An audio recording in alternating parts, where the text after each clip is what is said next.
Olá, internautas, aqui da TV 61, mais um bate-papo com o Hélio Dolly. Tudo bem, Hélio? Como vai você? Tudo bem, Negrão? Tudo bem, todas. No bate-papo com o Hélio Dolly de hoje, nós vamos falar do feriado aí de Bolsonaro, né? Teve lá em Aparecida, houve protestos,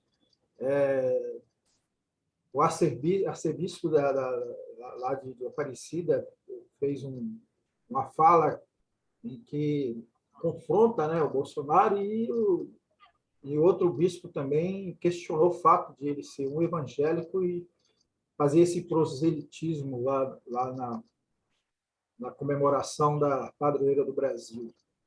Nós vamos falar também dessa possibilidade da candidatura do Sérgio Moro, o ex-juiz Sérgio Moro, ex-ministro, e das demais candidaturas de centro, né? E no baú do Hélio, ele vai rememorar a ascensão e queda de José Roberto Arruda, a Caixa de Pandora, e a construção da candidatura do ex-petista, melhor, do petista Aguinaldo Queiroz. Hélio, o Bolsonaro parece que aprofunda, né, essa rejeição dele, essas manifestações espontâneas, né, pelo que pareceu que essas vaias que ele recebeu espontâneas, né, e do povo, da massa que estava lá, e a reação dos religiosos, né, o arcebispo e o do bispo, em relação a essa ida dele lá nas comemorações, né, da padroeira. Negrão, o Bolsonaro ele tá sentindo que antes ele saía às ruas e só reunia bolsonaristas. Primeiro, porque nós estávamos numa fase mais grave da pandemia e as pessoas sérias, decentes, responsáveis, né, não saíam às ruas naquele momento. Os bolsonaristas, com sua ignorância habitual, com seu negacionismo, com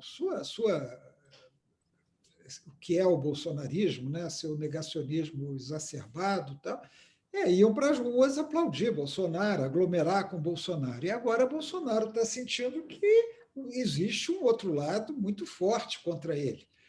E ele fica irritado com isso. Isso aconteceu em Santos, ele foi descansar. Foi descansar de não fazer nada, né? Porque Bolsonaro é o presidente que não trabalha, ele não trabalha. Ele não tem agenda, ele não recebe, ele não, é só política, só faz aquela política rasteira dele. Foi lá para descansar às custas dos recursos públicos, com tudo pago por nós, as mordomias, a alimentação dele, as bebidas, o traslado, a segurança, o apoio médico, tudo pago pelo contribuinte, né, pelo cidadão brasileiro, foi lá descansar, não sei de quê. Agora, você vê, né, Negrão? Ele vai para Aparecida e aparece lá na Basílica.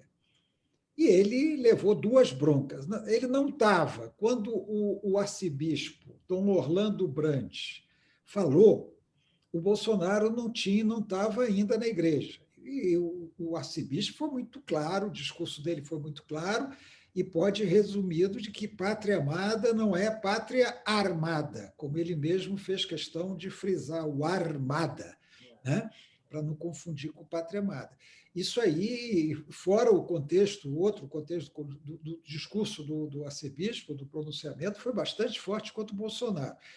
E depois, como você se referiu aí, Negrão, Dom Mauro Morelli, que é um respeitado, né, arcebispo brasileiro, ele falou, escuta, o Bolsonaro renunciou à religião católica no momento em que ele foi batizado no Jordão pelo bandido, ele não falou bandido, eu que estou falando, pelo Silas Malafaia. Ele foi batizado no Rio Jordão segundo o ritual, que não é da Igreja Católica. Então, o que ele foi fazer na Basílica? Demagogia? Brincar que ele é católico? Fingir que ele é católico? Né? Então, você vê que ele está apanhando de todos os lados.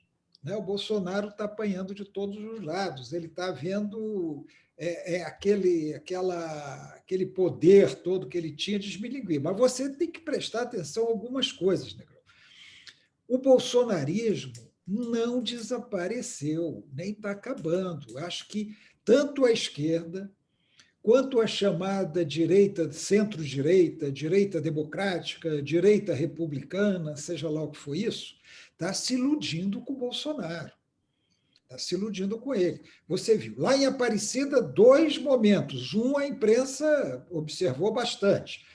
Um jornalista da Globo News foi agredido por um bolsonarista. Não só foi agredido, como ameaçado de morte. O bolsonarista disse que queria matar todos aqueles jornalistas. O que a PM fez, Negro? Não fez nada. A PM não fez nada. A PM não levou para a delegacia, registrou a ocorrência, disse que a viatura tinha que ficar onde ela estava, não podia ir para a delegacia. A PM passou pano em cima disso. E tem uma cena, tem um vídeo que circula bastante pela internet, do Bolsonaro caminhando com aquela trupe dele e sendo vaiado por um pessoal que está assim em cima e sendo aplaudido por um pessoal que está mais embaixo. Aparece claramente no vídeo, Negrão, 3 PMs montados a cavalo. Quando o Bolsonaro passa por ele, os 3 levantam o braço e fazem uma saudação para Bolsonaro. Os 3. Isso aí está no vídeo. É só olhar lá o vídeo. Isso aí mostra. Olha, esse episódio dos policiais aí no atendimento, me parece, eu vi alguma coisa a respeito disso, que houve a denúncia na delegacia e os policiais levaram o professor agressor de volta para Brasília. Não foi a delegacia, foi a um posto. Um posto. Estava lá no local. Exatamente. Eles levaram ele lá, registraram um termo. Isso. E levaram ele de volta no carro da polícia para a Basílica. Deram uma carona para ele, para o agressor. Deram uma carona para ele. Isso aí, Negrão, são indícios, mas a gente já conhece o contexto. Se você pegasse isso solto, de repente 3 PM saudando o Bolsonaro, abertamente, sem o menor cuidado. Você fala, isso aí são fatos... Não, nós sabemos como a PM está infiltrada pelos bolsonaristas. O que eu estou querendo dizer, né? O Bolsonaro, ao mesmo tempo que ele está sentindo que é uma oposição muito forte a ele, e essa oposição, nesse fim de semana, manifestada claramente por grandes figuras da Igreja Católica Apostólica Romana, né?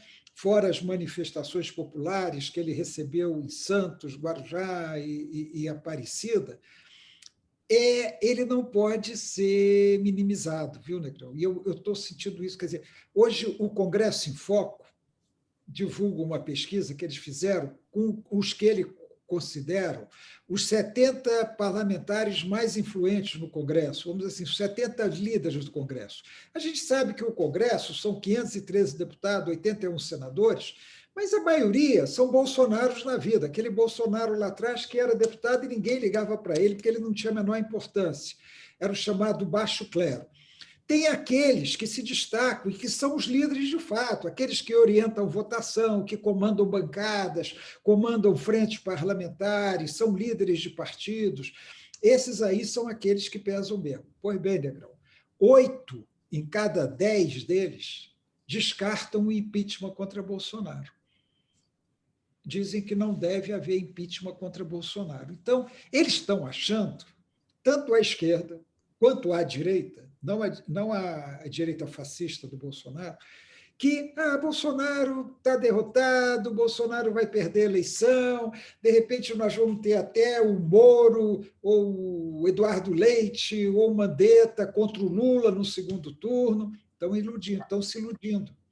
Porque o bolsonarismo ele fez uma pausa com aquela arregada que eles deram depois do 7 de setembro.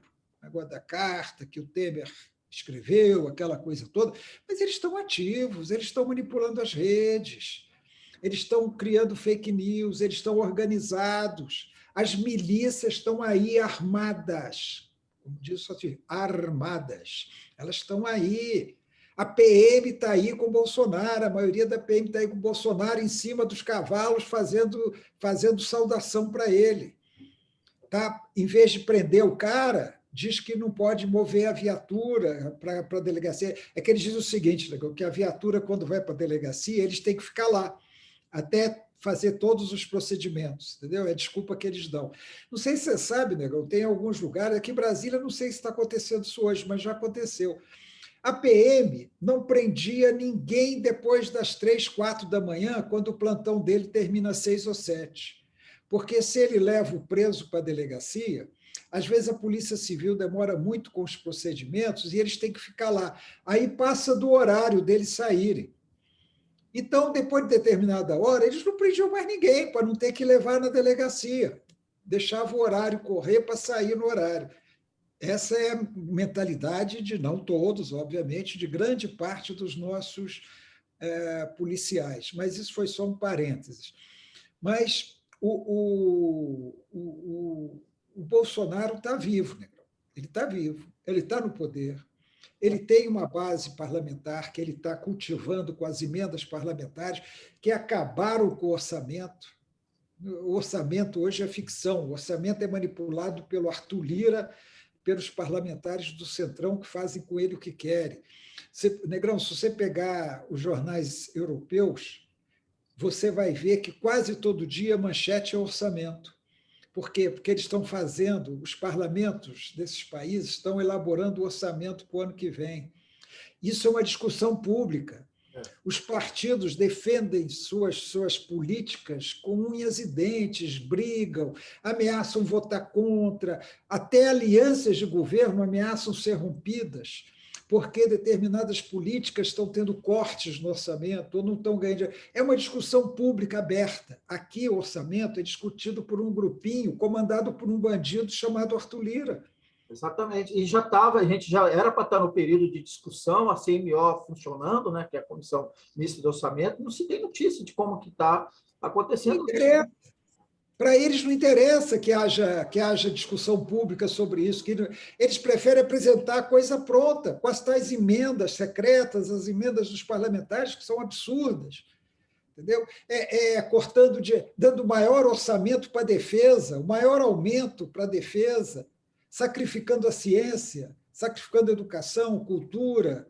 Né? É um absurdo, eles fazem o que eles querem com o orçamento. E o Bolsonaro está aí manipulando o orçamento do ano que vem, manipulando sua base política, organizando suas milícias. Então, ele não está morto, igual a centro-direita e a esquerda, boa parte da esquerda está. O correto seria mesmo impeachment, tirar o Bolsonaro.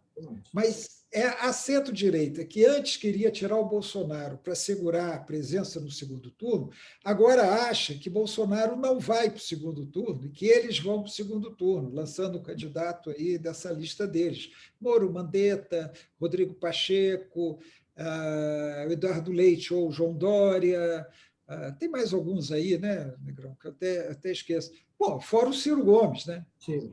O Ciro Gomes, que agora, cada dia, inventa uma acusação contra o Lula. Ele está desesperado, querendo mostrar: olha, eu sou contra Lula, eu não sou esquerda. Mas não cola. Mas não está colando, né? Ele está perdendo eleitorado também, né? Está perdendo base, porque mesmo a base dele não está satisfeita com esse tipo de atitude. Mas, Hélio, você mencionou aí o Moro, né? Vamos falar dessa candidatura. Parece que ele está levando a sério essa candidatura. Deve sair pelo Podemos, ou pelo menos está costurando isso, né? Como é que você está analisando? As notícias que nós temos visto é que ele está se animando com a candidatura à presidência, que já está conversando com várias pessoas, tal, embora alguns ainda digam que ele vai preferir ser candidato ao Senado pelo Paraná, que se tornou um estado retrógrado, um estado da direita, vamos dizer assim, onde ele teria condições de ganhar uma eleição para o Senado, que é uma única vaga. Mas parece que as conversas dele estão se dirigindo para uma candidatura à presidência. E que ele tem uma ideia de que ele, candidato à presidência, ele acaba aglutinando os demais. Aí o União Brasil, que é o novo partido, União Brasil abre mão em favor dele, o PSDB abre mão em favor dele, o Rodrigo Pacheco, o PSD, ele está no União Brasil ainda, mas quem fala do Rodrigo Pacheco é o PSD do Kassab, abre mão, ele seria o candidato a presidente, um deles seria o candidato a vice, possivelmente, é difícil saber quem, e ele iria para o segundo turno e derrotaria o Lula. Dizem que está avançando. Isso aí é uma situação bastante complicada, porque eu, pessoalmente, não acho que o Moro seja o melhor candidato da centro-direita, porque o Moro ele tem uma marca negativa da Lava Jato à esquerda e à direita, né? Quer dizer, há setores de esquerda que tem ojeriza total à Lava Jato, mas esses setores de esquerda não votariam, de qualquer maneira, num candidato do centro-direita, mas há setores da direita que têm essa ojeriza também à Lava Jato e que não gostariam de votar no Moro, né? E o Moro, sinceramente, quero ver o Moro num debate, né? Assim, imagina o Moro num debate. Eu não consigo imaginar. O Moro não é um cara inteligente, não é um cara de raciocínio rápido, é um cara limitado, é um cara que não sabe nem escrever. A gente viu, ele não sabe escrever, ele não sabe falar, ele não sabe falar. O Moro não sabe nem falar nem escrever. Então, quero ver o Moro num debate na televisão, contra Lula, contra Ciro Gomes, contra o próprio Bolsonaro. O Bolsonaro, a gente não sabe como ele debate, porque ele não vai, né, Negrão? Ele nunca foi. A gente não sabe como ele se comporta. Mas o Bolsonaro, a gente sabe, pelo menos, ele é agressivo, né? Se ele for a debate, deve ser provavelmente esse tom que ele usa no dia a dia. Um tom Se bastante... brincar, né, Hélio? Se brincar, as emissoras de TV nem vão fazer debate, né? Olha, Negrão, eu não descarto, não, porque o pessoal fica meio indignado. Eu acho que não o sentimento não é de indignação. É óbvio que as emissoras de TV não vão apoiar o Lula, mas estão esperando que apoie. Aí fica indignado. A TV Globo está promovendo a terceira via. Você queria que a TV Globo promovesse quem? O PSOL, o PT? Entendeu? O jogo é esse. As emissoras de televisão, elas estão à direita, elas estão contra Bolsonaro, a maioria, talvez são da Record, da Rede TV, mas elas não são de esquerda, não tem comandos de esquerda, não tem proprietários de esquerda.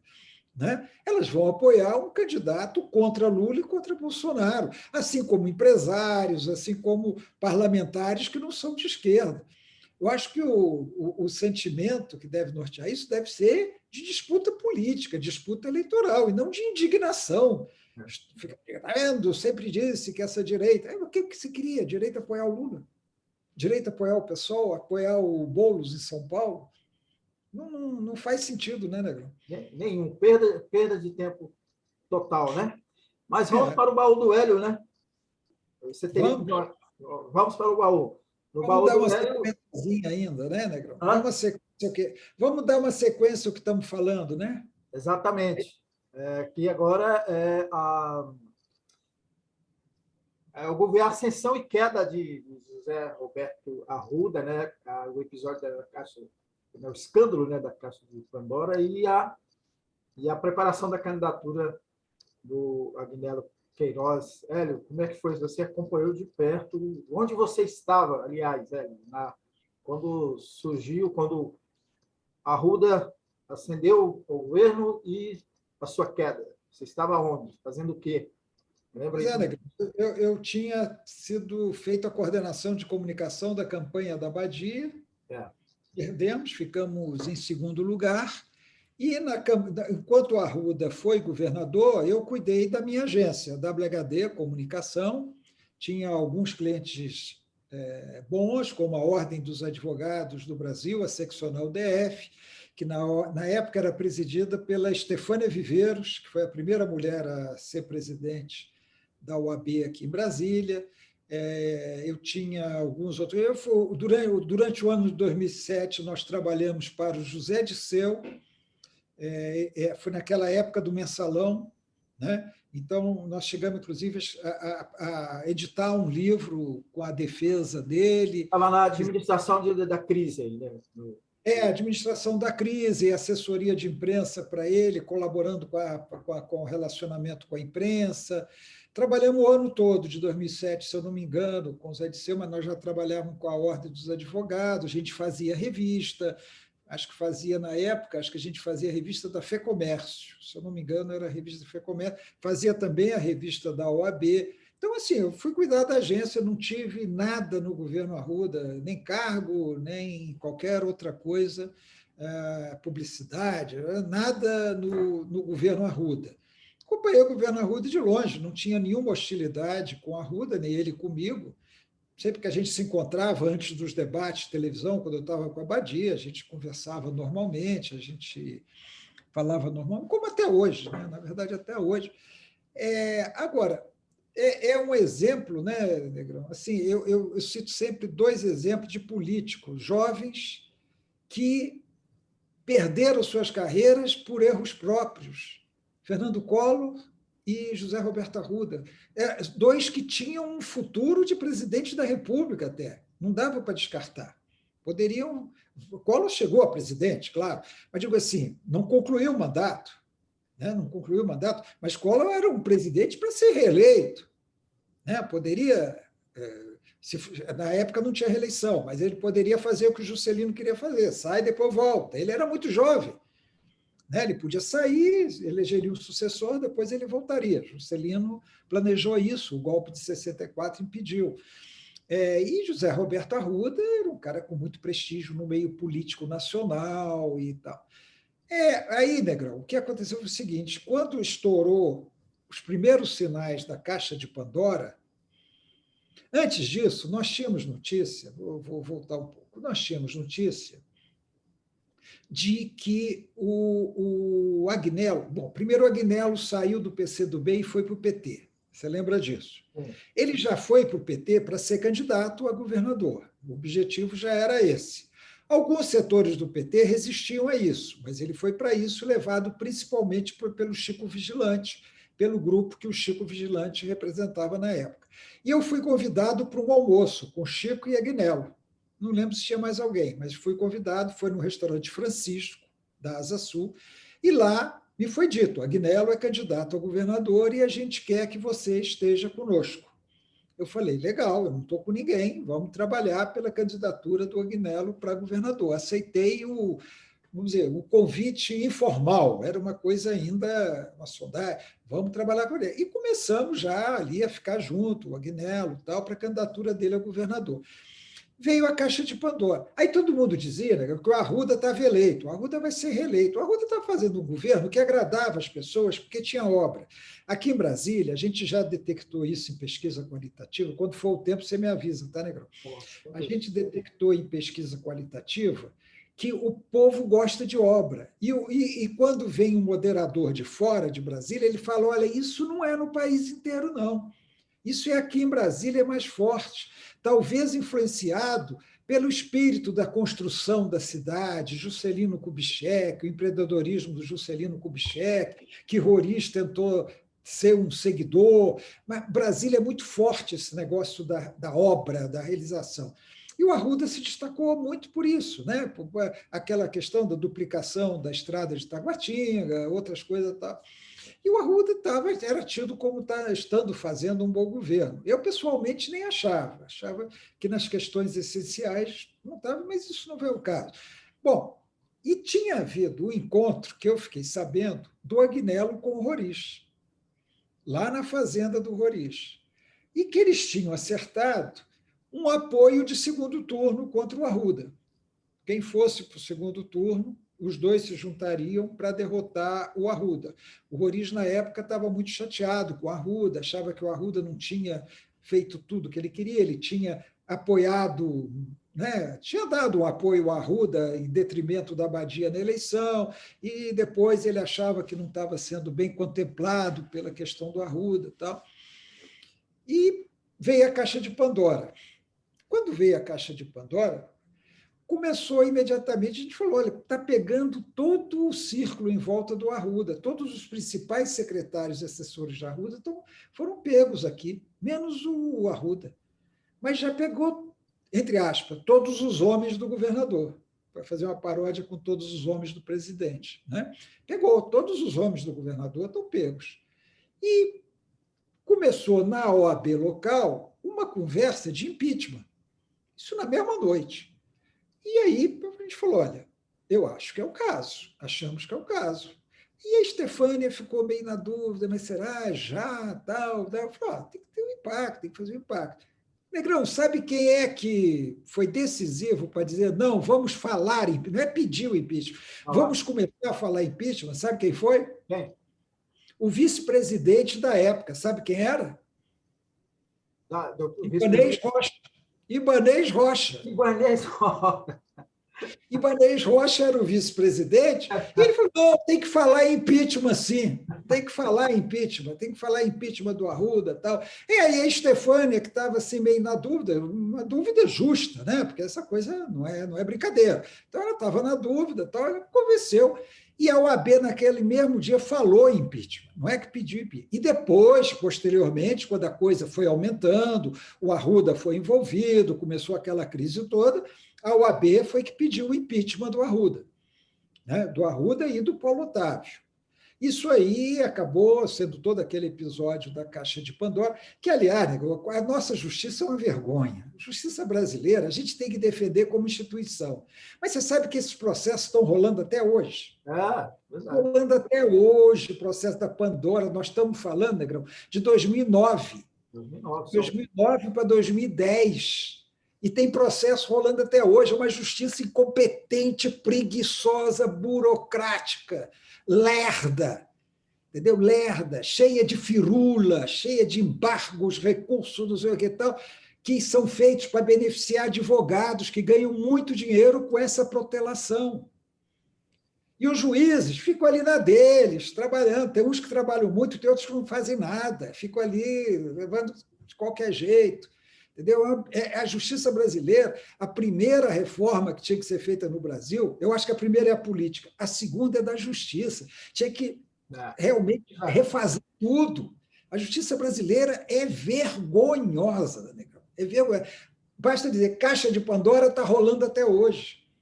Tem sentido isso? O TSE está dizendo que vai julgar agora a eleição de 2018. 3 anos depois, eles vão dizer se a chapa cometeu irregularidade ou não. O cara já governou 3 anos. O que adianta dizer agora que cometeu irregularidade? É outra vergonha, TSE é outra vergonha. Tem que ser refeito tudo. Mas vamos voltar. Então, Negrão, veio a Caixa de Pandora. O que aconteceu? Com a Arruda fora. Até lá, o Agnello era candidato único do PT. O PT só tinha o Agnello como candidato, porque um outro que tinha dito que era candidato, o Magela, tinha desistido, tinha dito que não seria candidato. Então, o candidato seria o Agnello. Aí o que aconteceu? Veio Caixa de Pandora e o Arruda saiu do páreo, Paulo Otávio saiu do páreo, e Roriz seria candidato, e o Agnello seria o candidato do PT. Mais uma vez, nós teríamos aquela polarização Roriz-PT, né? Porque o Arruda não poderia ser candidato, poderia até lançar alguém, mas ele não poderia ser candidato. Aí o Magela resolveu ser candidato de novo. Quando ele viu que o Arruda estava fora do caminho, aí ele falou, não, agora eu quero de novo. Mó cara de pau, mó cara de pau. Aliás, eu encontrei com ele outro dia, Negrão, lá naquele negócio do lixo, lá, dos catadores, que eu fui, que lá o com o Magela Lula, né? nós conversamos, inclusive, conversamos. Aí o Magela resolve ser candidato de novo. Aí iria haver uma disputa interna no PT, entre Magela e Agnello, as tais prévias. Mas acho que isso vai ficar para a próxima, né, Negrão? Nós pode concluir essa parte aqui, dá tempo. Nós temos...